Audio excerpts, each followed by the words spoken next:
Se você sente dor no estômago só de imaginar que você tem que falar em público, esse vídeo é para você.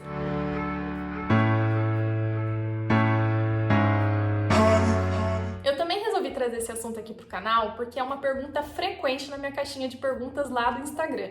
Inclusive, se você não me segue lá, eu vou deixar linkado por aqui o meu Instagram. Lá eu posto conteúdos diários na área de psicologia. Então, se você gosta dos conteúdos que eu posto aqui, é bem possível que você goste também dos conteúdos que eu posto lá. Falar em público sempre foi uma coisa que eu tive muito medo. Quando eu pensava que eu tinha uma apresentação para fazer, isso já gerava uma ansiedade tão grande em mim que sempre que possível eu ou passava essa bola para alguém, ou às vezes eu até deixava de aceitar alguns convites por conta desse medo.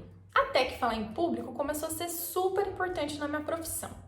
Eu precisava dar palestras, eu precisava fazer lives, eu precisava dar treinamentos. Então eu precisava enfrentar esse medo, senão provavelmente eu ia ficar estagnada na minha profissão. E as mesmas técnicas que eu fui aplicando em mim, eu quero compartilhar com vocês aqui hoje. E a primeira dica é justamente identificar quais são os reais medos que você tem. Então, por exemplo, é um medo de esquecer tudo? É um medo de errar aquilo que você vai falar? É um medo de ser julgado?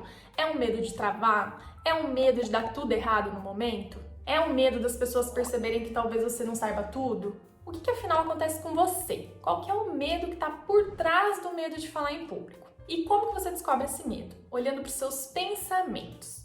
O ansioso, ele é uma pessoa altamente preocupada. Então ele está sempre antecipando tudo e sempre antecipando o pior que pode acontecer. Na psicologia, a gente chama isso de catastrofização. Então eu tô sempre pensando, e se eu esquecer tudo?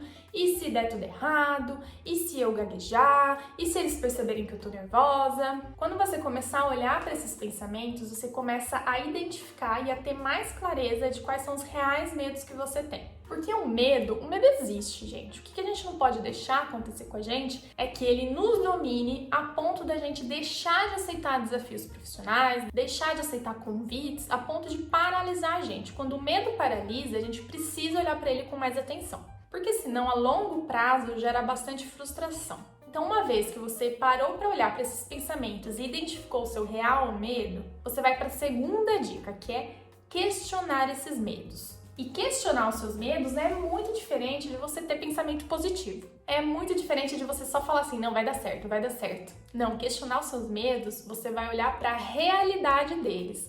Ou seja, você vai questionar no seguinte sentido. E se o pior acontecer? Será que eu consigo lidar com isso? Será que isso vai acabar com a minha carreira? Será que eu consigo superar isso? Será que as pessoas vão entender? Quando você começar a questionar esses medos, você vai perceber que o pior que pode acontecer talvez não seja assim tão ruim. Talvez você consiga superar, talvez você consiga contornar, talvez não acabe com a tua carreira, talvez não acabe com a tua imagem. E aí, com esses questionamentos, você consegue dosar o tamanho do problema. Porque até então é uma coisa tão grande que te gera tanta ansiedade que te trava. Quando você começa a questionar esses medos, você percebe que aquele problemão, às vezes, não é um problema tão grande assim. E você vai dosando o tamanho desse problema e isso, consequentemente, vai baixando o teu nível de ansiedade frente a essa situação de falar em público. E é aí que você começa a fazer um movimento contrário. Você para de olhar para o tamanho do teu problema e começa a olhar para os recursos que você tem para enfrentar essa situação.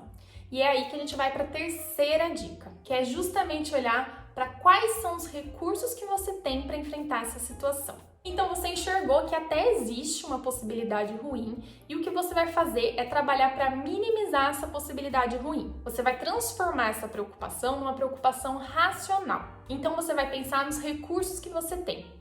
Então, por exemplo, para eu apresentar isso e ter a possibilidade menor de eu esquecer, eu posso estudar mais, eu posso fazer um roteiro, eu posso apresentar para várias pessoas que eu conheço antes, eu posso fazer um curso de oratória, eu posso pedir ajuda. E aí você transforma aquele monstro em algo funcional, em algo que vai te movimentar para lidar com aquela situação de uma maneira mais saudável. Você questionou, dosou o tamanho do teu problema e agora você está olhando para os recursos que você tem para enfrentar essa situação. E aí a gente vai para a quarta dica, que é fundamental para esse processo de enfrentamento, que é você começar a se expor aos poucos. Na terapia, eu trabalho bastante com meus pacientes uma graduação, do mais fácil para o mais difícil.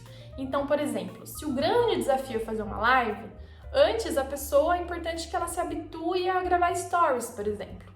Antes de dar uma grande palestra, talvez seja importante ela treinar com pessoas conhecidas, talvez seja importante ela se expor mais durante uma reunião no trabalho, porque aí à medida que ela for enfrentando degrau por degrau, ela vai trabalhando o senso de autoeficácia e vai se sentindo mais confiante para dar passos maiores.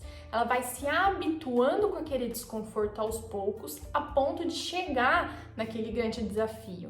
Não quer dizer que ela não vai se sentir ansiosa. Não, mas ela vai se sentir mais autoconfiante para enfrentar aquilo, porque ela sabe que aquele problema talvez não seja tão grande assim, porque ela já questionou os medos e ela tá com foco total nos recursos que ela tem para enfrentar aquela situação. E aí, à medida que ela for aceitando esses pequenos desafios, ela vai se sentindo mais confiante para aceitar desafios maiores e maiores e maiores na vida dela. Eu posso falar isso, gente, porque realmente antes eu não fazia live nem amarrada. Embora eu gravasse aqui conteúdo pro YouTube, eu não fazia live. Eu tinha muito medo de estar ali no ao vivo. Foi exatamente assim que eu fui aplicando isso na minha vida e hoje já não é um grande problema para mim fazer uma live. Eu vou lá, eu enfrento, eu me preparo, eu olho para os recursos que eu tenho, eu olho para aquilo que eu já conquistei, eu olho para as lives que eu já fiz, para os feedbacks que eu já recebi. E aí eu vou enfrentando. Só que se eu não tivesse parado para olhar para tudo isso que eu falei até aqui, talvez até hoje eu não tinha feito uma live sequer. E eu gosto sempre de repetir nos meus vídeos: ninguém é ótimo antes de ser frequente. Comece, dê o seu primeiro pequeno passo. Agora me diz você tem medo de falar em público? Se você tem, coloca aqui embaixo pra mim, que quem sabe eu não consigo te ajudar, tá bom? É isso, um beijo, tchau!